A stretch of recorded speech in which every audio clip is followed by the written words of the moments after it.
আজ সকালে ট্রেনে যাওয়ার সময় কিছু কথা বারংবার মনে আসছিল, তাই করেই ফেললাম। আচ্ছা বলুন তো, পুরুষত্ব শব্দটা কি আপেক্ষিক? কারো কারোর কাছে তো সুঠাম চেহারা, গাম্ভীর্যপূর্ণ ব্যবহার নারীকে দাবিয়ে রাখতে পারে, এবং যে একাই 100 এমন পুরুষই হলো আদর্শ পুরুষ। আমি একজন আজকালকার নারী, আজকের নারী।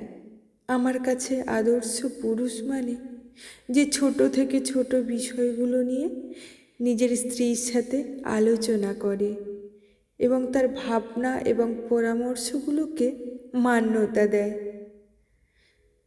আমার সব কথাগুলো শিরোধার্য না করে যুক্তি দিয়ে বরং ভুল ধরিয়ে দেয় এবং ভুল ধারণাগুলো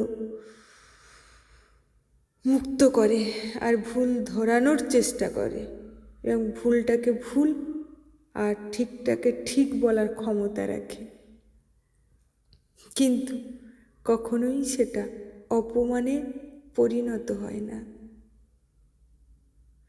শুধু আমায় কেন, আমি কখনো কোনো মেয়ের সম্পর্কে কোনো খারাপ মন্তব্য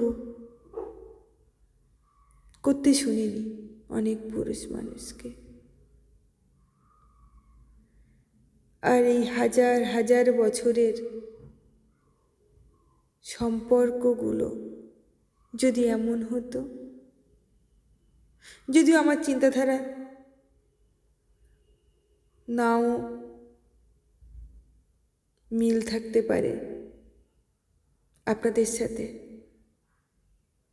আপনাদের মতাদর্শের সাথে, আমার দেখা পুরুষ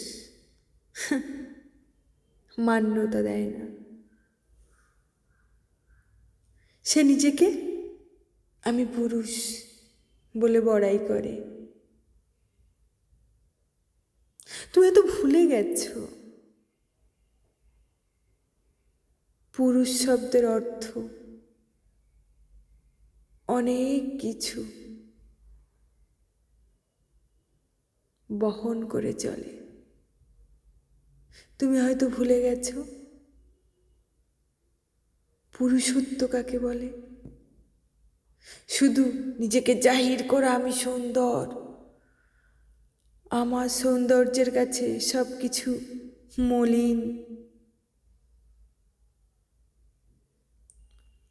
আমার এই আছে ওই আছে, আসলে সব কিছুই তুচ্ছ।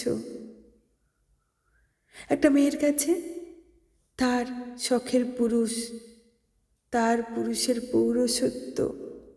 পুরুষত্ব হলো সেটাই যে নারীকে একটু সম্মান করবে, একটু ভালোবাসবে আর একটু সময় দেবে।